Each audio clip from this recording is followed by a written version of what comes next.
Hello, my name's David Bryan, and this is Curiosity Invited, a podcast inspired by endless curiosity.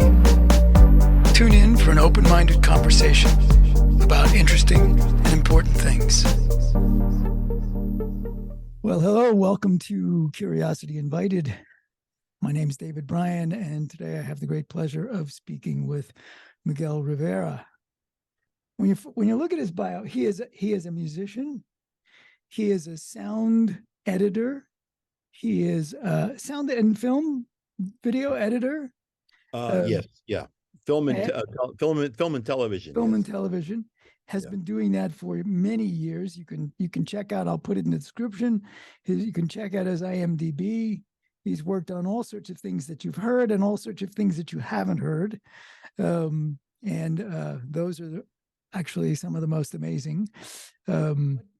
But I think for me, what is most interesting and probably where I'm going to push us to go, Miguel is a ceremonialist. He is a teacher, but he teaches in ways that involve more than just words. And a lot of what he does is ceremonial, grows out of various indigenous cultures, et cetera, et cetera. And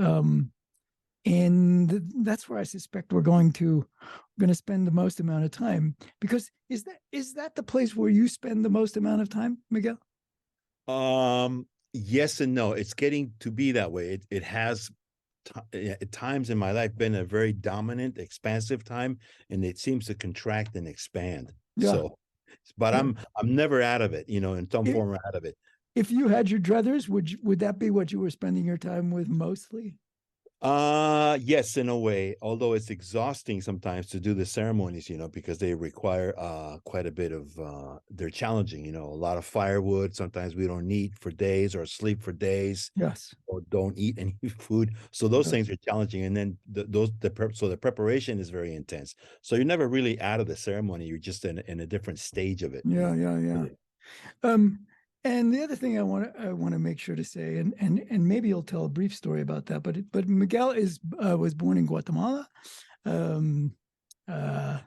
He lived in both the United States and Guatemala. I think you came here finally when you were about 13. Is that true? Is that right? Yes. 13.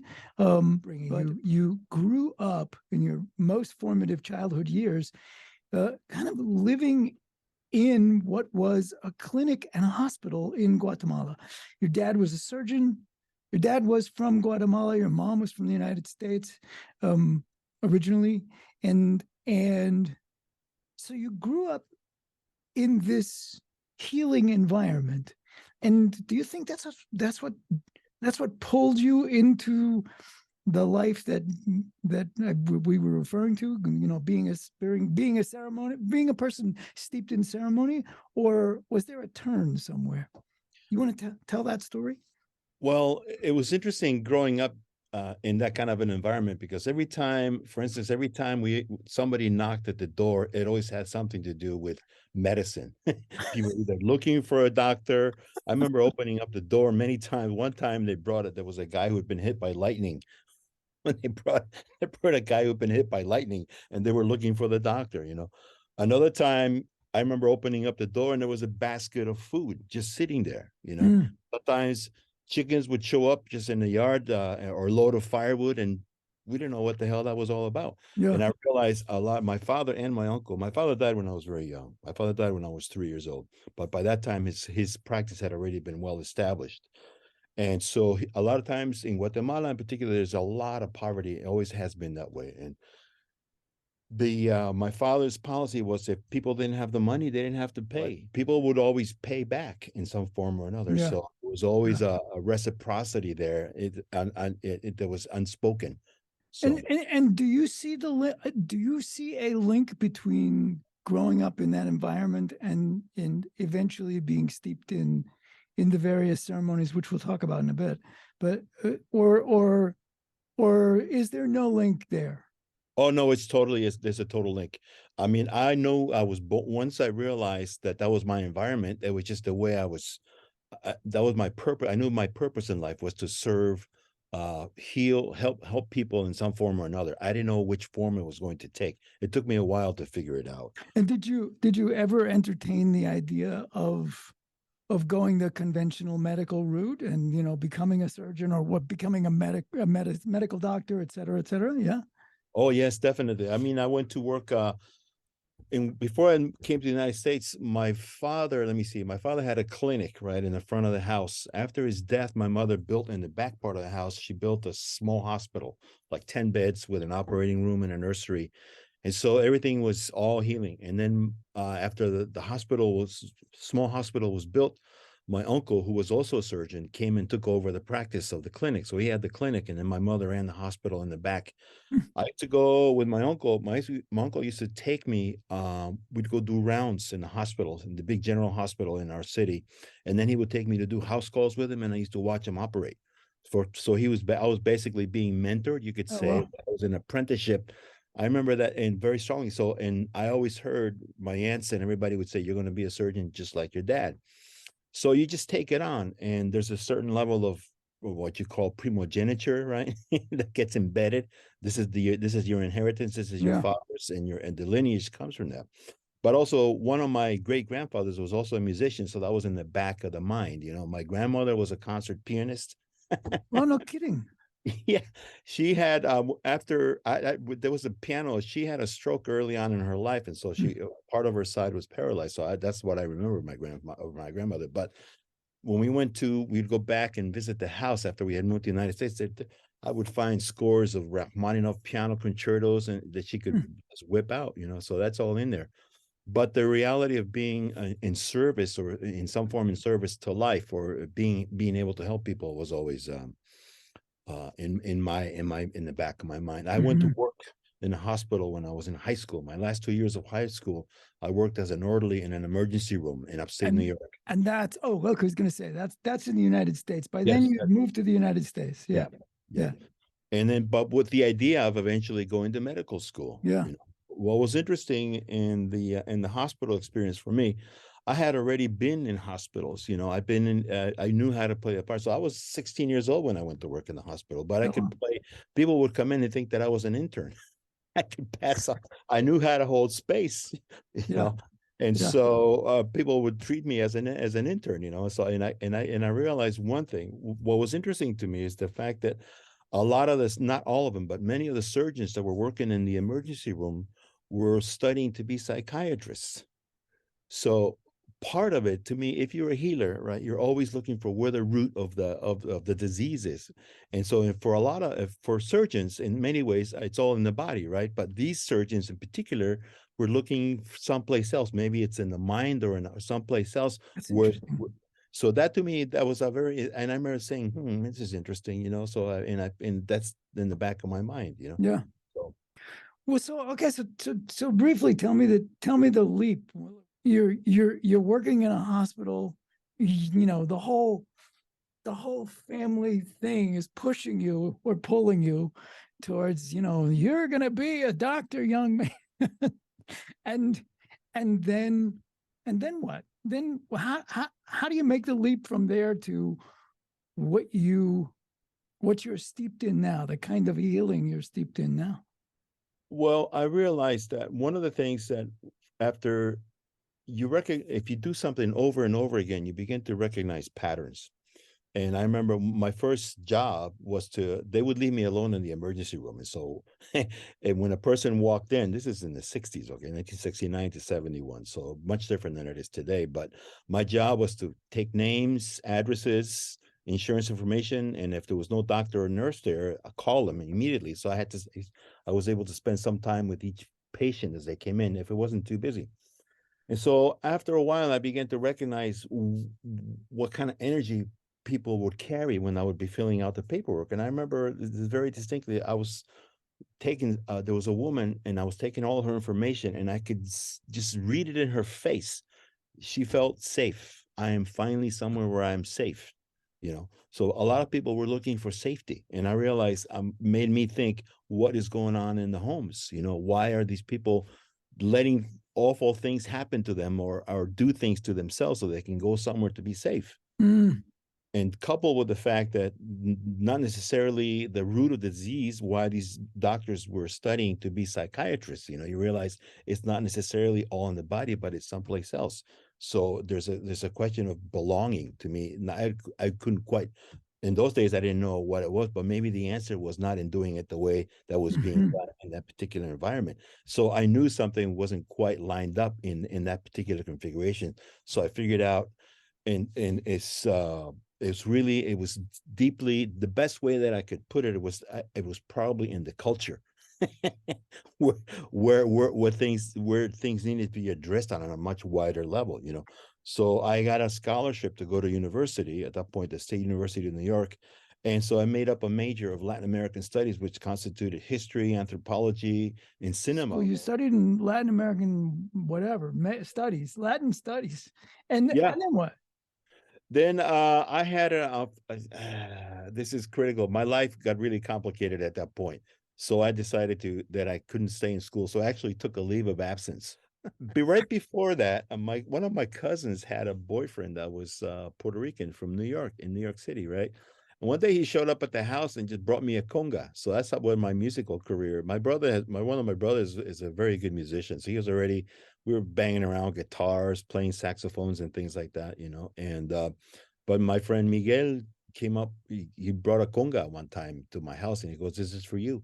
So he taught me how to play basic, and we would just sit around and jam. So I had that already. So came time to some other conversation, I ended up having to leave school for a while, trying to figure out how I was going to get my life in order. And then I ended up moving to, I was on my way to Orcas Island at one point. 1972, I decided to Wow. leave New York and go to Orcas Island. I had met this guy, and he wanted to go to Orcas Island, and we were going to go build looms. But sounded interesting to me because the life was very complicated. Yeah. So I ended up in Colorado, and I would tool around with my drum and go to parties. And eventually I met all these musicians. And I became friends with the guy who used to play bass for Spirit. His name is Mark Andes.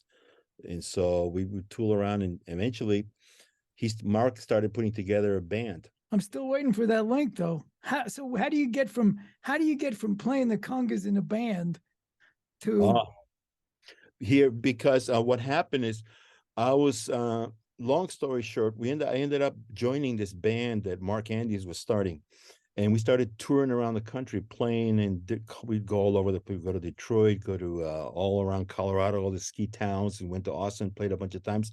Eventually, Dan Fogelberg used to come and hang out with us, and one time he brought this curly-headed lady to watch this, and we had no idea. And about 3 months later, we get a call, and it was Carole King. So all of a sudden, we're Carole King's backup band, you know. So we go. I'm in a van, you know. Before I was on my way to Orcas Island to learn how to build yeah, looms, learn didn't how to quite keep make it to bees. Orcas. Quite Yeah. make it. Didn't make it to South Dakota either. The guy that Mark said, "Oh, he's going to show up any moment," you know, to teach you how to keep bees, didn't happen. So I ended up joining the band. So, and about a year later, here we are on a car, van full of equipment, going to LA to rehearse with Carole King to be her backup band. So eventually the band that we were in signed a deal with Capitol, right? But the music that we were doing at that point, we had become very interested in esoterica. So we were reading all the Edgar Cayce books, all the Madame Blavatsky books, all the Theosophical Society books, all that stuff. Music, there was a lot of music of the spheres, Hazrat Inayat Khan, all those things about esoterica, about music and sound, and how they're all linked up. And so the band, we wrote and composed and performed music to change people's consciousness. So we got an album deal through Capitol Records, right? And I was in New York. We had just finished a show at the Palladium. And I used to like to pack up all my gear because I knew the roadies, and when they would load the trucks, I knew. Right. So anyway, this woman comes up to me and she goes, "Can I talk to you for a second?" And I go, "Sure." And she goes, "I want to thank you for saving my life." And I go, "How? Tell me about it." And she said, "I was going to kill myself, and I was walking around the streets of Manhattan, and I walked by a record store, and I saw the album cover and I did something compelled me to buy it, and I started playing it over and over again. And then after I listened to the music several times, I decided not to kill myself. So I said, thank you. So I realized we had saved a life in a way through the music, and I realized, oh, so there's something in there. There's healing. This is even though conceptually we knew that this could work. This is an example to me that this actually can help. Can help people. So I got interested in figuring out how to make it. And the next thing is, I know I moved to LA to be a studio player, and after about a year of being here, this is 1979, 1980 sometime, I got a call from a friend of mine that used to own a studio in Topanga, and he said, I want you to come over here and play some tracks. And there was a couple of Native women that wanted some Latin percussion on these Native chants. So I played on these tracks, and then they had a tape that they were promoting, the recording. They wanted to promote the recordings at a multicultural gathering in Oxnard. And when I got there, the person, at the time, she was companion. I think she ended up marrying the gentleman that wrote the book Seven Arrows, which in the 70s was a very popular book. Yeah, Jaime Storm. Yeah. So, Chuck Storm, right? So I met Chuck Storm, and I used to give him, actually, believe me, I used to give him conga lessons. So, and he invited me to come to Sweat Lodge, and so this is the tie. So the drum essentially is taking me to many places. Through the drum, it opened up at this gathering in Oxnard. Some of the people that became my teachers I met, Evelyn Eaton was there. I don't know if you remember running into Evelyn Eaton. She spent a lot of time in the Owens Valley with a gentleman named Raymond Stone, who was an elder. That name I remember. Yeah, well, Evelyn was one of Raymond's.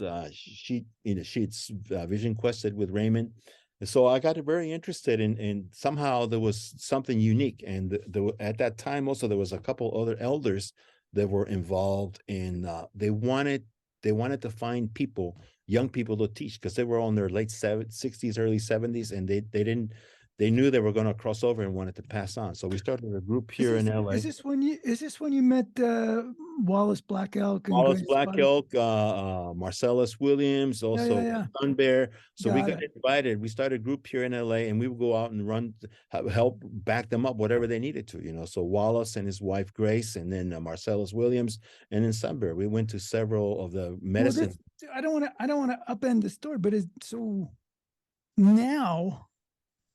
Well, maybe even back in those days, you tell me, certainly now there's a huge conversation about appropriating other cultures, et cetera, et cetera. And I don't want to dismiss it as if there is no such thing, but was there controversy at the time? Because I remember, doing sweat lodge, being in sweat lodges, not running them,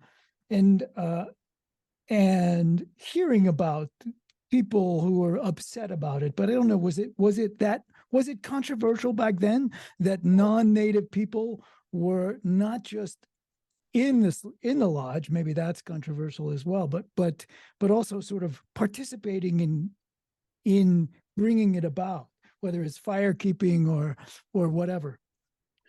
Well, it was controversial then, and it's still controversial now. So there's no question about it. But the reason, I mean, for me, what was interesting is that I was invited to come. Yeah. And it's not like I went out and read, there was a magazine that used to be called Shaman's Drum, and you could, in the back, I used to always look at the ads in Shaman's Drum, and they say, you become a shaman in 3 years. Become a shaman. I had already been, in hospitals and emergency rooms, so I knew that whole deal, So to me, it was a whole different perspective. It's about a position in life, and to me, and mostly for me, growing up, I have to tell you, because I'm from mixed heritage, I'm a Muslim, right? My father was from Guatemala, Maya, and Spanish ancestry, and God knows what else, because Spain was the doormat of the world for many, many years. I mean, the Phoenicians and the Romans, and then the Muslims, so 700 years of Muslim colonization. So God knows what is in my blood, just alone from having some Spanish heritage.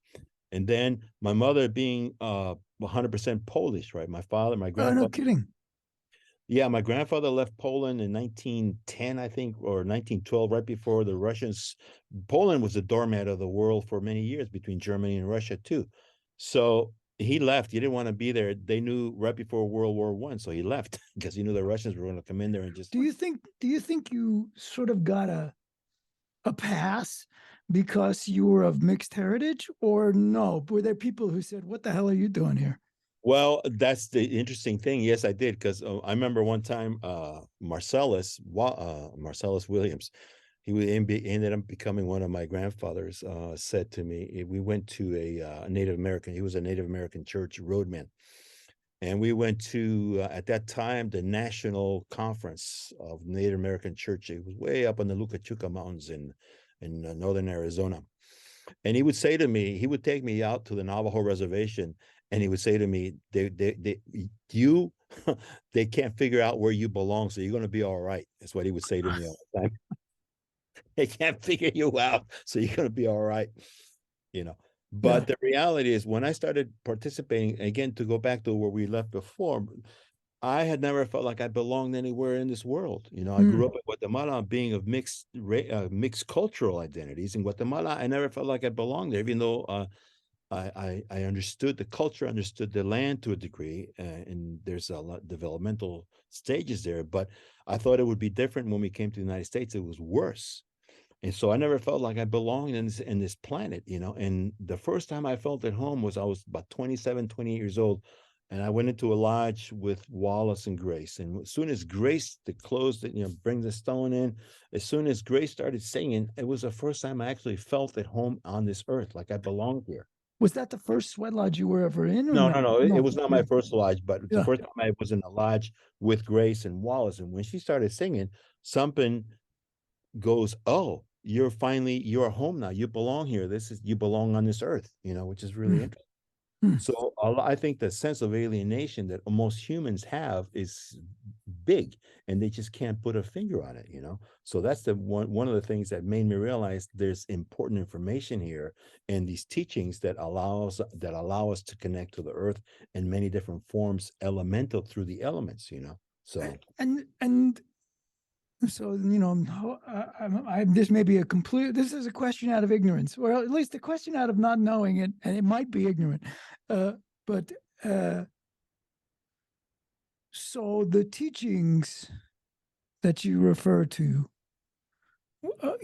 it's a different culture in a different language, or some of it in different language, Mhm. and and how how did it become accessible to They, you? they had a sense of legacy. They knew that their time was short on this earth, and they wanted to teach what they knew before passing on. And there was no young people in their communities to teach it to. So Yeah. at that point, they said, "Who cares? Just whoever shows up, this is who I'm going to teach it to." And they Mm-hmm. needed to pass it on.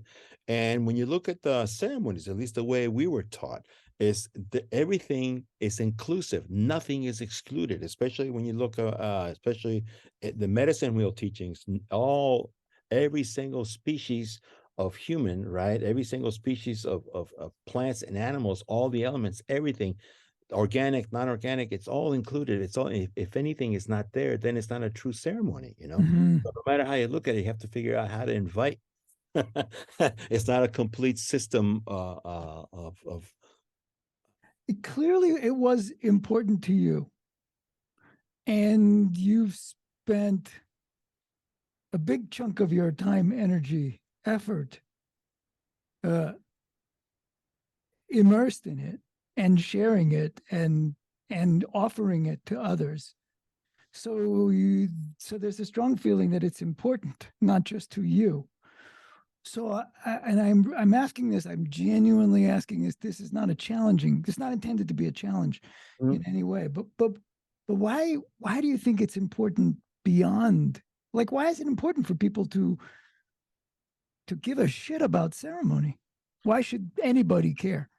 Well, for a number of reasons. For instance, when we got started, it was 1980, right?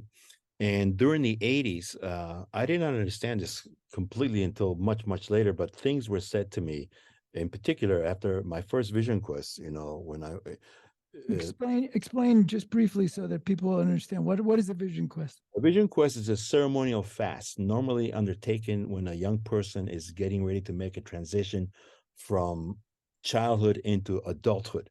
So in a way, it's a way to understand what your purpose is, a way to find out what your purpose in life is, and also to introduce you. It works on many different levels, but it makes a transition from the ages, right, or the sponsorship of the physical mother and the physical father to the community father and the community mother and the universal mother and the universal father. Mm. So you make a clear cut line of that this stage of development is over and you're going to transition into a new one. So it's a finished conversation.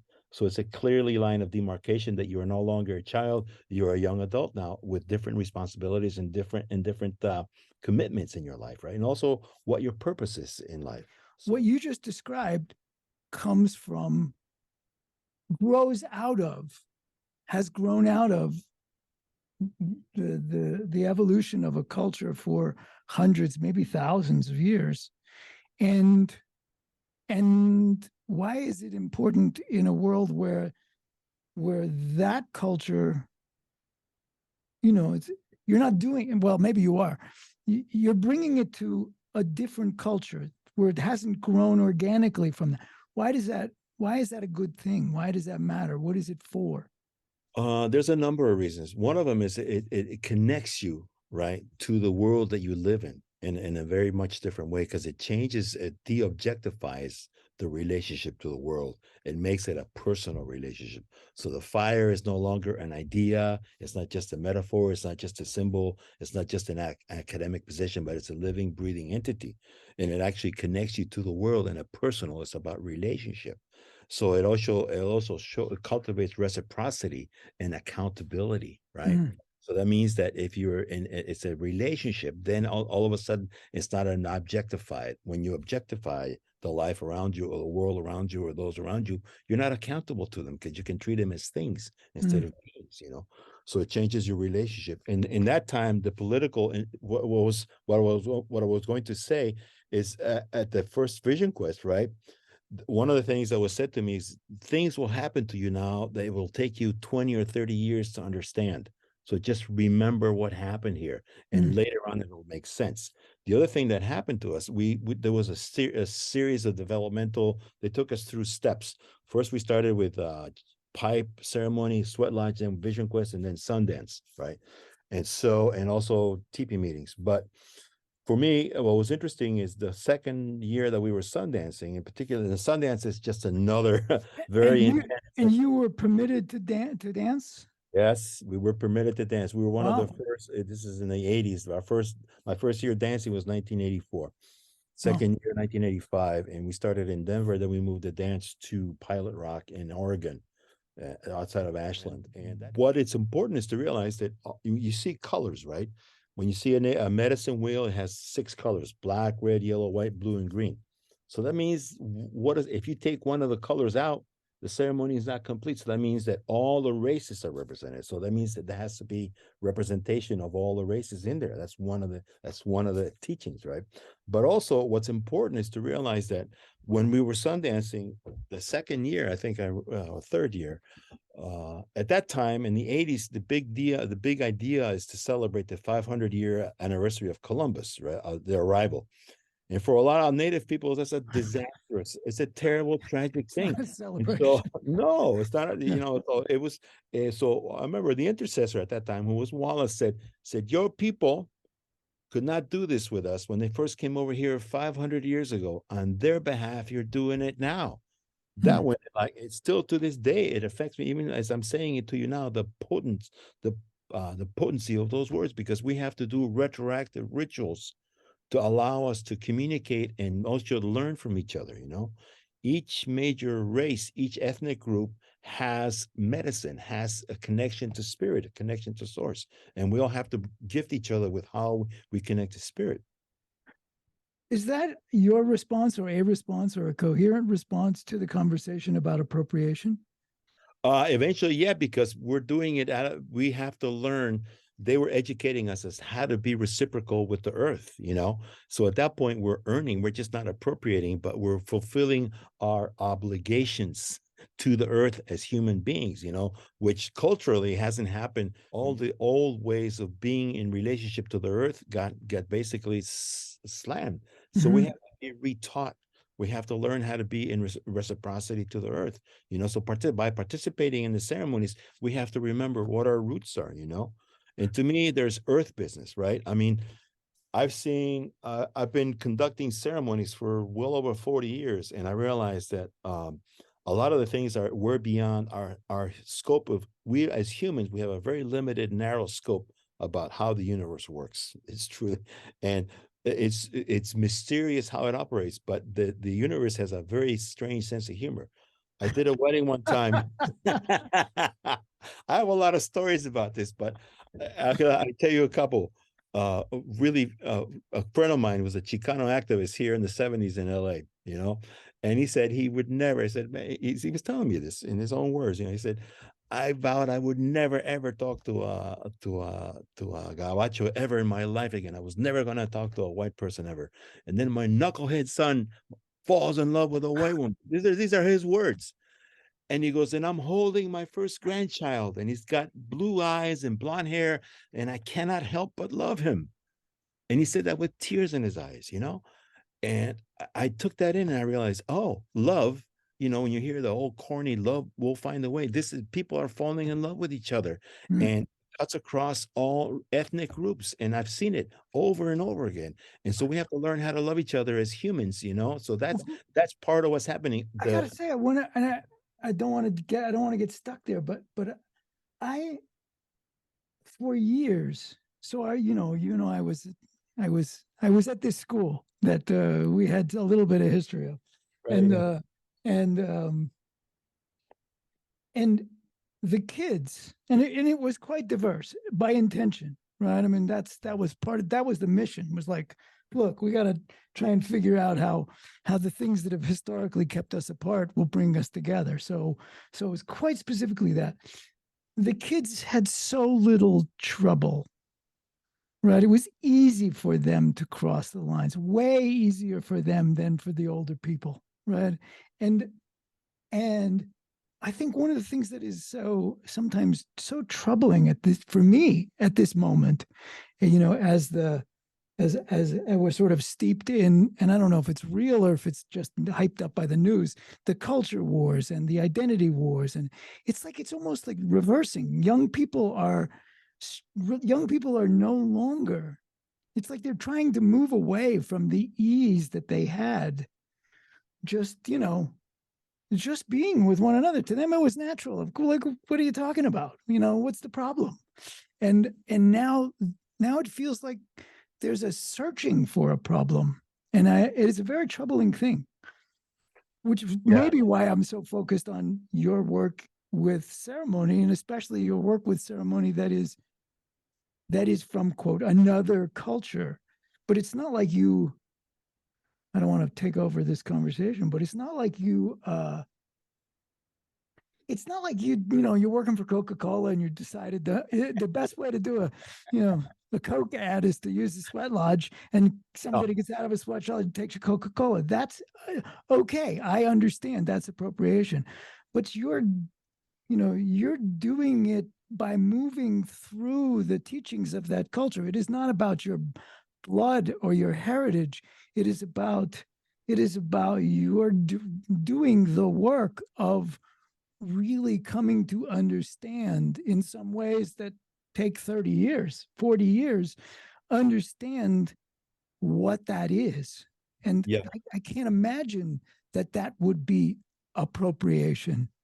And yet it's not, and when you really think about it, because it's about there was a gentleman his name is Albert Whitehat, who was a great Lakota elder. I don't know if you knew Albert, but he used to come. We used to sweat with him. He used to come to LA once a year to run lodges, and he'd say to us, you guys come in here not because you want to be Indians, but because you want to be better human beings. Right.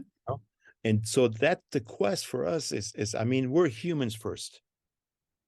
Men and women and everything in between afterwards, and then come all the ethnic groups and all the socioeconomic practices when you reduce it to that way. So we have to reclaim ourselves as beings, human beings in a larger community of beings, which includes all the plants, all the animals, all the elementals, organic and inorganic, and all those things. So we have to go back and connect in some form to source, So that's what we have to untangle from all this craziness that we have inherited for hundreds, if not thousands of years, and we keep repeating the pattern. We have amnesiac. We're these terrible amnesiacs, and we get to a certain point in our developmental stages, and we forget, what happened 70 years ago, what happened, and there's like, and Do you think it's possible? You've been doing this a long time. Do you think it's possible for somebody to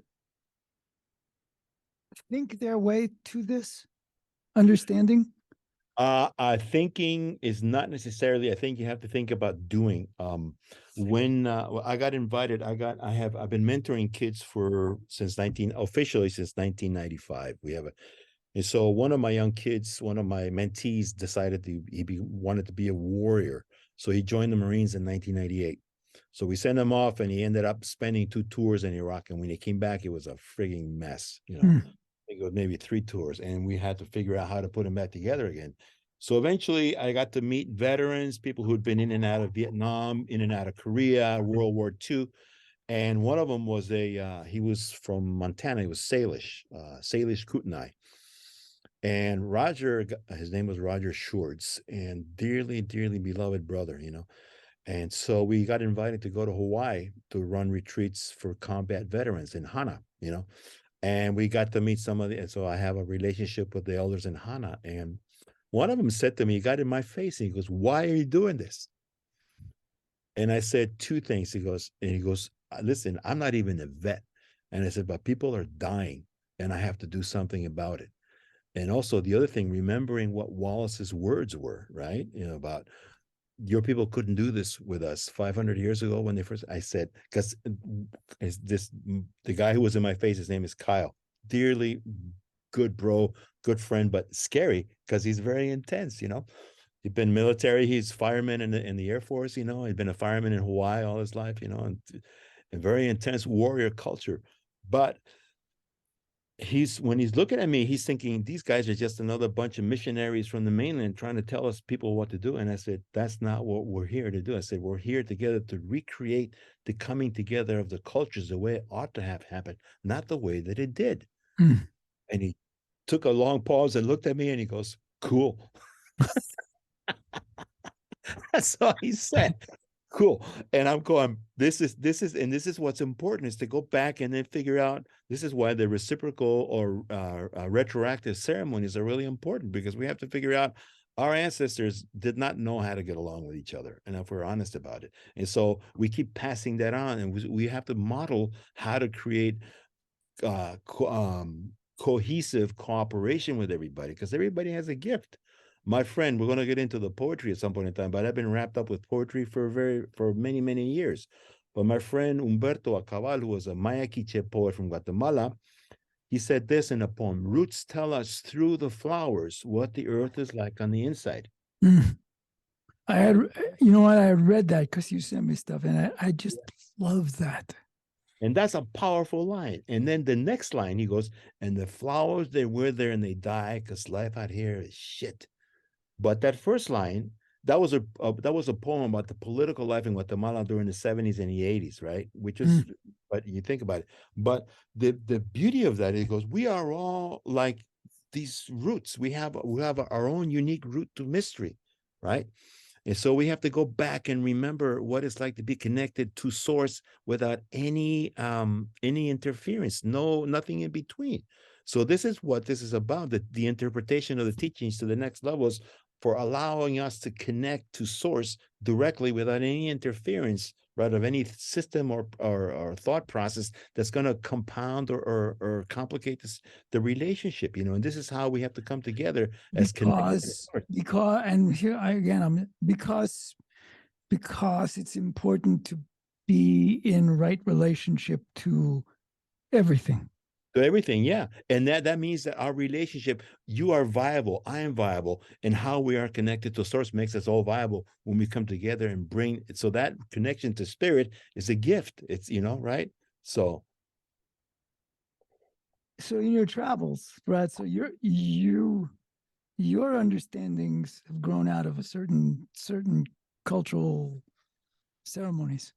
Yeah. You've obviously you've bumped into other ceremonies that are not the ones that you necessarily practice.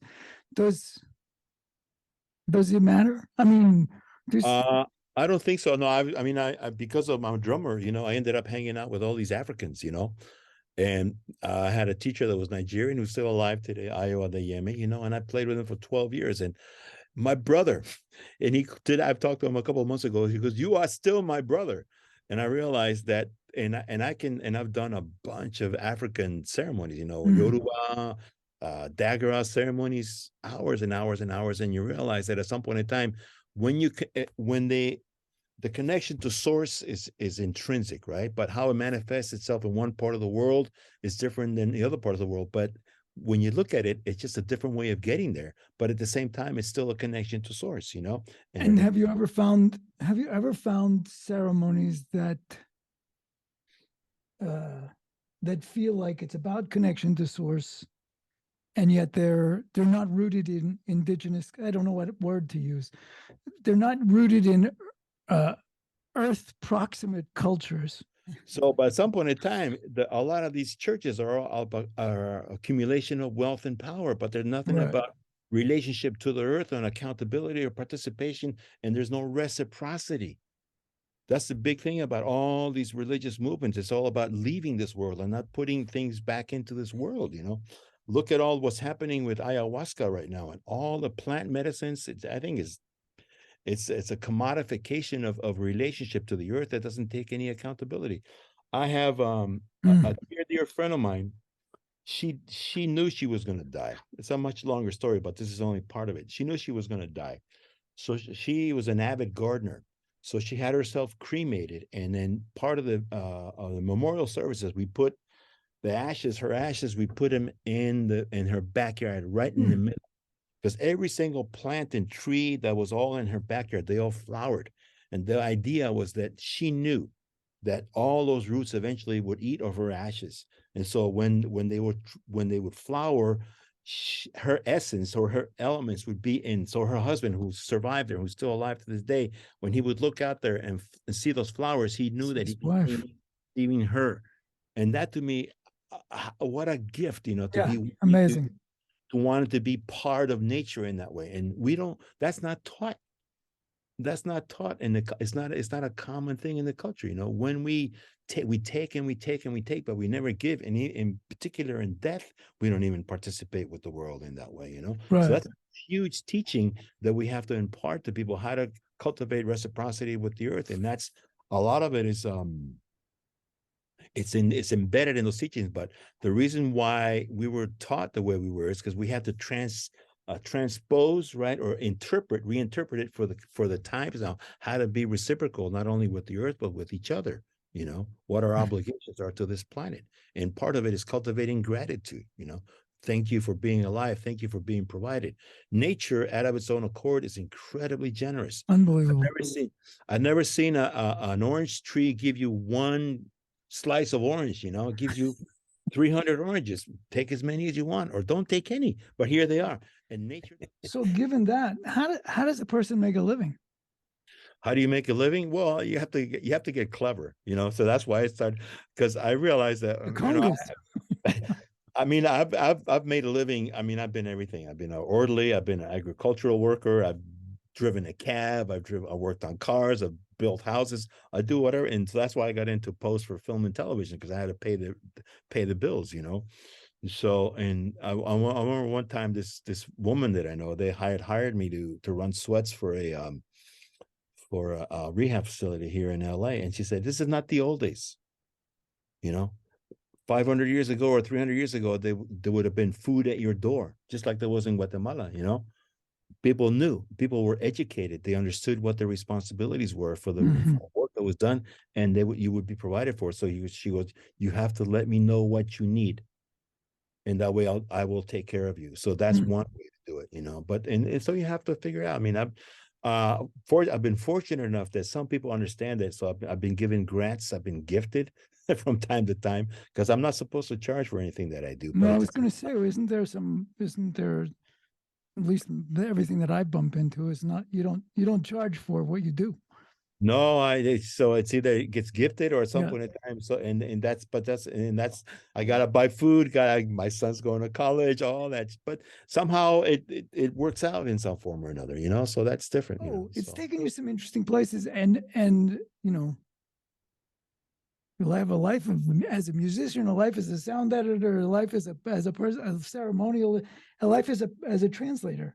So yes, how much of that, and I know you're also doing rites of passage work with kids. yes, yeah. So how did the translation thing happen? Translation. I got So, invited because I'm a drummer, right? I got invited to go started teaching at the men's conferences. I met Michael Mead. Michael Mead invited me to go to Mendocino and could participate. They had wanted to make the men's conferences at the height of Iron John, right? oh yeah, Right at the height of Iron John. Michael Mead, Robert Bly, and Michael Mead did a day for men in LA. I think it was 1989 or 90, somewhere in there. And I knew one of the organizers, and they said, "Bring your drums." So I said, "Okay."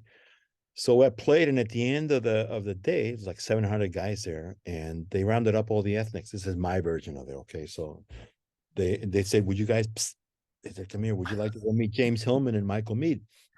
I said, "Sure." So we ended up going to a magic shop right on Hollywood Boulevard. It's still there, upstairs room, and there's Michael Mead and James Hillman, and they were talking about how they're doing these men's conferences and they wanted to make it more multicultural and would we be interested. And there was a couple of Asian friends they're my friends to this day. There was a couple of black guys, a couple of Latino guys, and a couple of white guys. And they said, "Yeah, sure." We agreed to spend a weekend together. And if we didn't kill each other, we would help them. So we did. We spent a weekend together, and I have friends that own land in Malibu. I think Eric and Mary, right? yeah, So yeah. yeah, we went up there. That's how I met Eric and Mary. And then Michael Mead said, "If you want to see what the retreats are like, come to Mendocino." So I went to Mendocino that following summer. And at the end of the retreat, he said, "What do you think?" And I said, "I like it." But I said, "You guys do this backwards." At that time, I had already spent, five or six Vision Quests, five or six Sundances, five Sundances. And I said, "You guys do this backwards. You sit around and you talk for 5 days and then you pray for 5 minutes. I'm used to praying for 5 days and then talking about it for 5 minutes." So we but agreed. but they got it right. That's But important. yeah, so it was like a big thing, So I'm going, so anyway, so somewhere in there, this is 1989, 90, So I ended up going to Mendocino, and then Robert Bly called Michael and said, "We need to make the Robert Bly's conferences." Also, he said, "Who do you recommend?" So I ended up getting a call from Robert Bly, and I got invited to go to his conferences. I went to one in Mendocino, one in it was the first one was in Montana, actually, the Great To Mother. have some role, to have some sort of role, like what? To It's teach drumming. drumming. And but the conferences, because Robert is such a big poetry is a huge part of Yes. the conferences. Yeah. So my sister had given me a book of Humberto Acabal's poetry. And so I just would read it on this. I started going to Robert's. I got automatically invited to all of Robert's events. So I started going to Minnesota that year. That was 92, I think. I started going to Minnesota. I've been going to Minnesota since 1992. So, and on the fly, my sister gave me a copy of one of Humberto's first. It was his second book, and the poetry to me was like unbelievable. So as soon as I started reading it, I was like transported to some world of my youth that connected me with incredible experiences with nature, especially very elemental, which is the native way of being. And so And poetry written in Spanish. Humberto was Quiche, Maya Quiche, right? So he wrote his poetry in Quiche originally, and then he translated it to Spanish. And then on the fly at these retreats, and especially in Minnesota, I would just read it. I would translate on the fly. So the green book that I sent you, the PDF of, was him saying, "Yeah, that's how the translation got started." Got it. And That's I've translated all his work, all his poems, and then I have another book out through Tia Chucha Press that Luis Rodriguez helped me publish too. So yeah, and that continues, So he has Humberto did his own version of the Popol Vuh, which is one of the Maya creation stories, the main Maya creation stories. So I'm working on a translation of that. I'm about halfway through the Popol Vuh right now.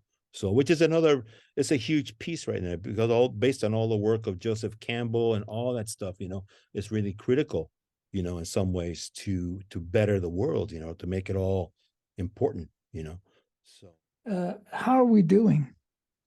You're how we spending a lot of time working hard at making the world a better place. How's it going? Well, I have a lot of hope right now. You do. I do. I really do. And I think that in my sense, when we started when I Wait, started you hanging out wait, you said right now. right now, yeah, I do. Well, Because of the way I see the caliber of kids that are being born, and there's a lot of hope for the youth. However, what's really important is to teach the model holding space for the youth. The youth have no experience that there's actually viable elders in the culture, you know? This is why there's no respect. And to me, the anger, I was trying to understand the anger, why there was so much anger, especially when I grew up in the 60s. And you see, we were so angry because the level of irresponsibility that the adults had about themselves and the world, I couldn't put it into those kind of words then. Then I mhm. understood the issue of legacy, and when you see, especially when the punks started coming out in the 80s and in the 90s, and I understood that. I said, when they realized the size of the pile of shit that they were being left over, no wonder they're angry, and they have a right to be angry. What kind of crap is that? If I realize that's my inheritance, so my job is to let them know that they can be that there's somebody reflecting. I didn't have a wrinkled up old gray hair blessing me when I was a kid directly. I mean, I had a lot of there was a lot of beautiful I was gifted a lot when I was a kid by uncles and elders that somehow gave me help and gave me hope, but not a direct relationship with somebody who embraced me. And so my job is to look at a youth directly and say, I'm blessing you right now.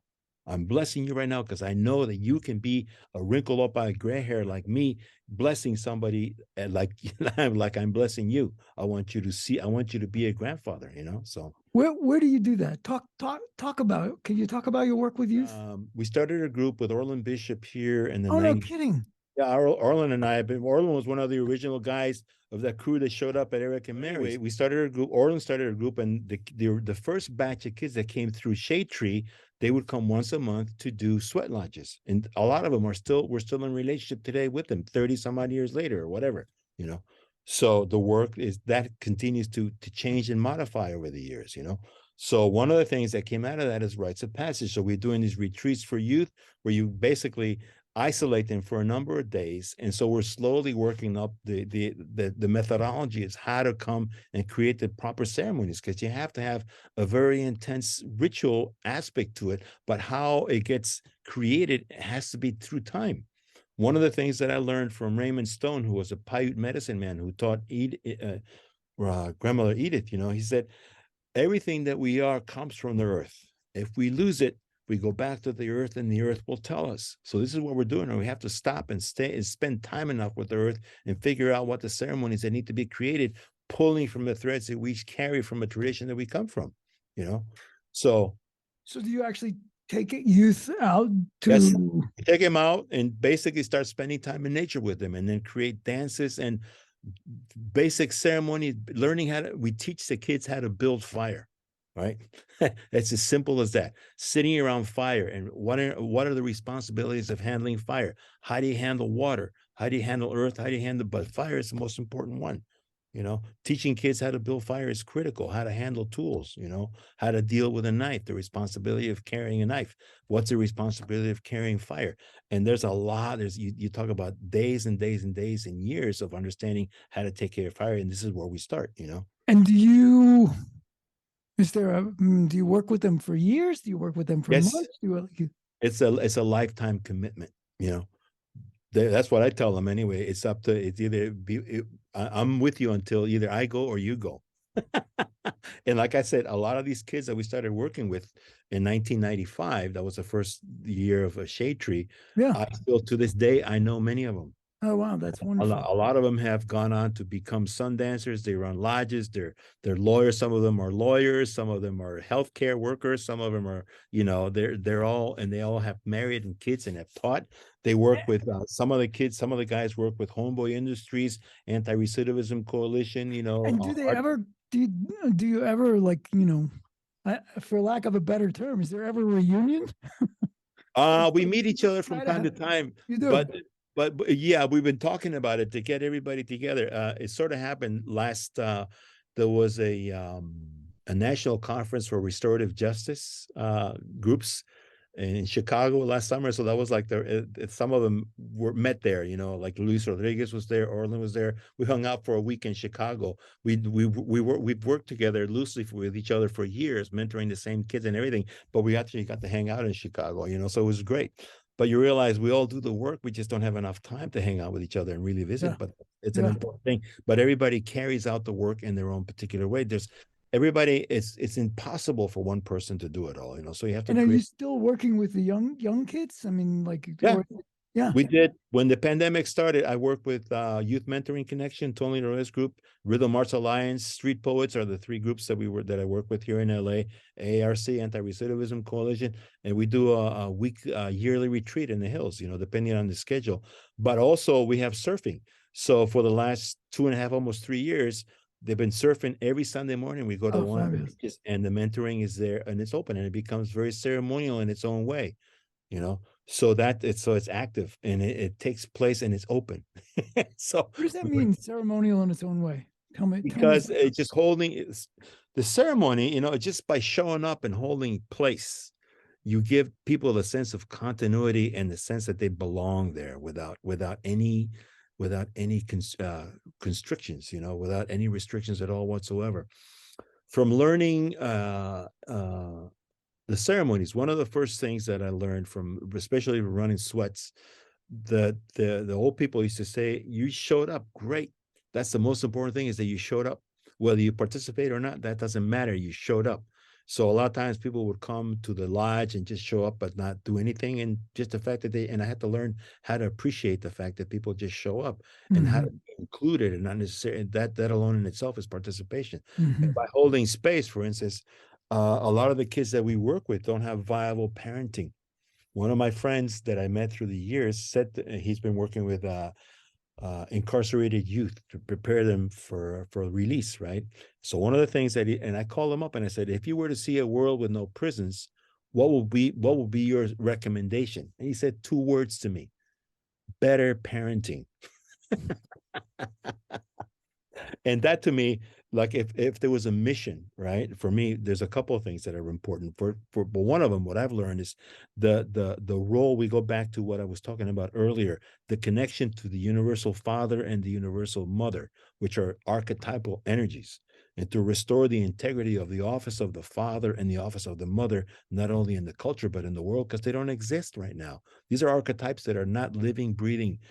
One of the friends that we had that weekend that we had in Malibu, right? With going back to that story about how I met Hillman and me. Yeah. Yeah. One of our friends, his name was the DC Sanika. And the DC had studied, there was a center in Watts called the Aquarian Study Center, run by Alfred Lagan. It was very beautiful, incredible. And he was very esoteric, but it was all African, Afrocentric in some ways, but they were open to everything. So I had a conversation with the DC one time, and he was talking to me about Atlantean fire, Lemurian fire, all these ceremonial fires that he knew about. And I said to him, did you guys ever go out and build a fire? And he said, no. I just about fell out of my chair. I'm going, so the idea, right, or the symbol, the At least metaphor, choose matches. yeah, but that's how we are as a culture. We're so incredibly avaricious for Yeah. information, but we don't metabolize it. Yeah. So it has to be, we super saturated the RAM, but it doesn't get metabolized in some form, so you got to go out and start figuring out how to digest it, how to chew it up, and excrete and what doesn't work, and put it back on the earth and figure out how to use it. But that's a huge piece, and that was one of the things that we learned through ceremony, is how these archetypal energies are living, breathing things that have to be activated. And that's the beauty of this. You see a resonance. It doesn't matter where you go in the world, they are doing it in principle. It's the same thing. It's just done physically in a whole different manner, but the concepts are the same. It's very to use the word plastic in that way, that it can be, it's malleable, Yes. have a Right. formula. but you have to learn how to work with it because it will manifest itself differently every time, you know. The stuff with the youth sounds really rich. And that, you know, the absence of, obviously you're not the only person who speaks about that, but the absence of what used to be, you know, a rite of passage of some Yeah. sort, are going to sort of a marking of time and acknowledgement that your life is different after this moment. Something, you are moving into some different space. And, you know, I have a friend years ago who says, now it's like, you know, now you get a credit card and a car, and here you go. That's it. Yeah, and they That's the don't rite teach. of passage. It's I mean, I had a one of the retreats we did in Minnesota years ago. I'll tell you, I don't talk about this very. It was one of those magical things. We were out there by the lake. Everybody had prepared gifts, and the kids at one point in time, there was about 10 or 15 kids, all about 15, 16 years old, you know, and they wanted to do something. So one of the kids had been with Martin, so he knew how to make a spirit canoe. So he said, "Can we make one?" And I said, "Yeah, Martin Precto." So I said, "Yeah, go do it." And so everybody had prepared gifts, you know, but I didn't know. I was the only adult that knew about the canoe, you know. So we had all the guys had prepared gifts. We knew all these songs. So we're out there by a lake, you know, everybody's gathered. It's about 120 guys, 150 guys, all chanting and singing and everything. And it was one of those things that I'll never see this again. But as you look out the lake, right, we're standing there lined up beside the lake. And on one side, there's a flock of eagles flying, you know. On another side, there's a thunderstorm. And then on the other side, there's a rainbow, you know, all happening at the same moment. Wow. The thunder, you know, the thunderhead where you can see the lightning bolts in the distance, you know, the flock of eagles, and then the rainbow. And then we're chanting away, rah, rah, rah, and everybody's lined up to put their gifts in the water. And the gifts, and I can still see the reflection, the water sparkling, you know, how water shines in the lake when the light is the right way. And the gifts that were floating out there that all the guys had prepared. So, and I had a row of elders lined up, you know, and so one of the kids, I said, "Go get the canoe." I gave the command so the kids all take off and they come out with this canoe, you know, this beautiful spirit canoe made out of reeds and flowers. And it was so beautiful. And this is all happening at the same time. And so everybody goes, wow, the energy rises up in a frenzy. And I see the row of elders. I see them on their foreheads. I say, "Those little fuckers, how come they get to do this and I didn't get to do that?" You know? And I turn around and I said to them, "You bless those guys by blessing yourself, by blessing them. You're blessing yourselves when you were that age." There And is all that. the guys teared up. And you realize most of the men, most of the grown-ups are still stuck in some formative Yes. developmental stage. And you know that old saying, "Act your age, not your shoe size." Yeah. That's what it's about. You know, all these cliche, this is what that means. You know, you're still stuck. You haven't been blessed. You never got blessed when you were 4 years old. You never got blessed when you were 16 years old, Yeah. especially by an elder or a teacher, right? Yeah. So that's There so is that. significant. There is that. Whatever that is, that fracture, that tendency is like, hey, when I was young, I had to blah, blah, blah, whatever it is, and it sucked. And they want Yeah, somebody because else to go through it. They're like, wait a second, it sucked. Why would you want somebody else to go through it? exactly. Why would you want to repeat that? Because that's Like, what you're teaching, you know, and that's what we have to change, you know, yes. that kind of Yeah. continuity and It's that, so you know, stingy. It's such a it is. stingy way of walking through the world. And what a moment for those people. Yeah, but I realize now it's really important, and you have to figure out when I see somebody I'm talking to, how old are you? You know, are you a 4-year-old? Are you a 2 year Yeah. old? I mean, I have a lot of Right. stories about that. Yeah, it's true. And so you have to realize, am I a 4-year-old that's watching my father either beat my mother or beat me, you know, Yeah. when I'm functioning? You Yeah. know, that's critical. And that's true in there. So you have to go back. And to me, one of the things that I've learned, especially I work for 15 years or so with people in recovery, is you have to make them feel at home and you have to put blessing on them. I cannot tell you how many times I've heard people in the lodge say, "I never felt like I belonged on this earth until I came into this lodge tonight." You know, I've seen it over and over and over again. And do you think it's the lodge, or do you think it's the space created that, you know, not that the lodge is trivial, but that it's really because because of how you hold a lodge, you create the space that gives whatever counts as the blessing. Yes, Yeah. that's true. It's both. But it's understanding how the lodge works, you know, and what are the principles. Like you have to when you light fire, what's all involved? What are the stories that all related to fire? For us, for me in particular, and this is taking me many years to figure this out.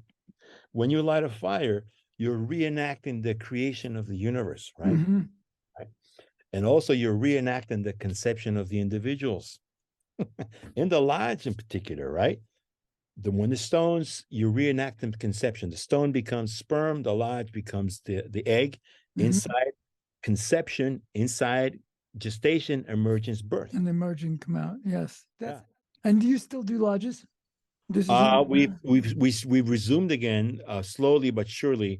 A lot of it because of the pandemic, we had to stop. You know? Sure. So now everybody, when we do lodges, everybody tests the day or they are due before in small quantities. Yes, we can go back. But what's important is the whole ceremony with the principles.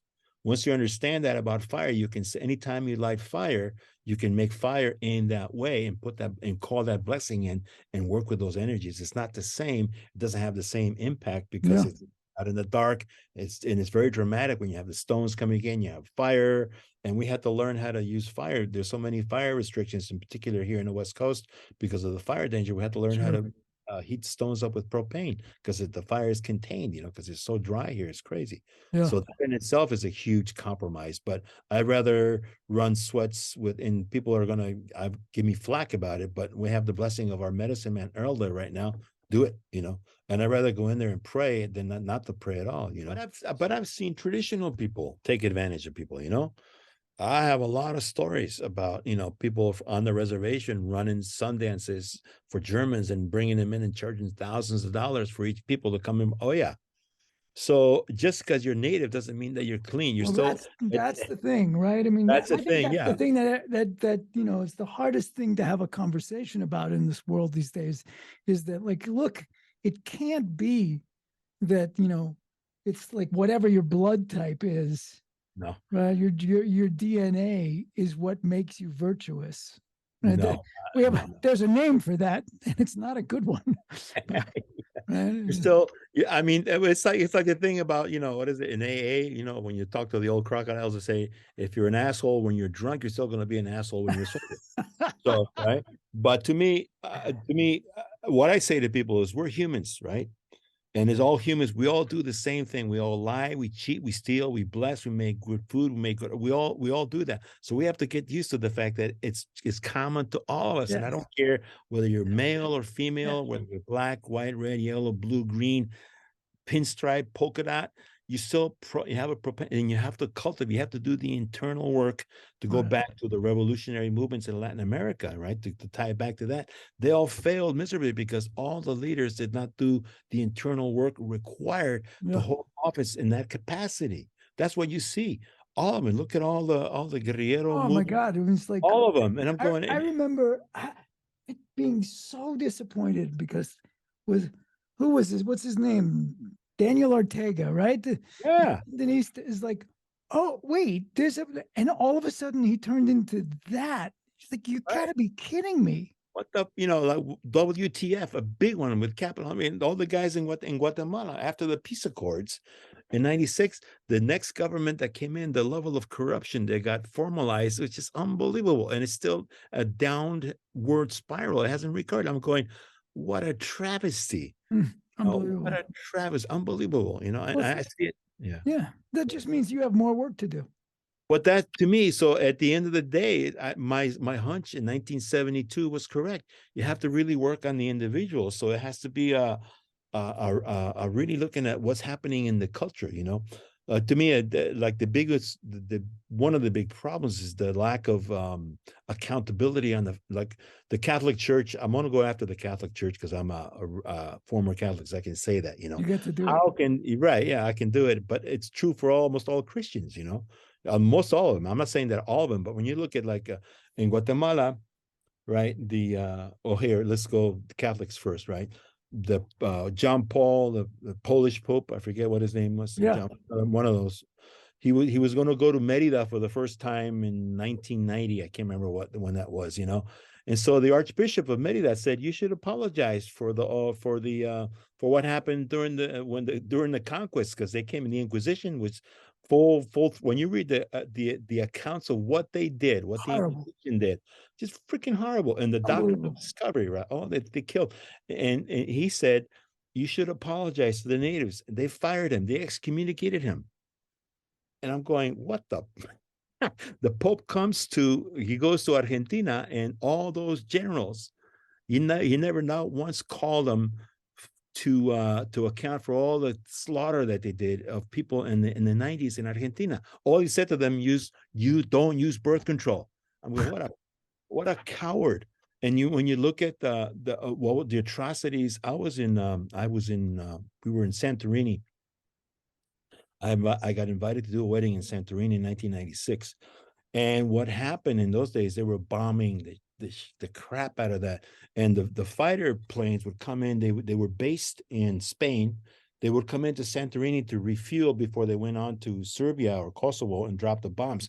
And when you see a fully loaded fighter bomber come in, it's a scary thing. So, and how can you go sit in a church and pretend to be a Christian and still be responsible for the deaths of thousands? That's beyond my capacity. You know, I'm going, this is something's wrong with these people, you know? So that's all goes back to the politics, you know, how to become accountable for what we do, you know?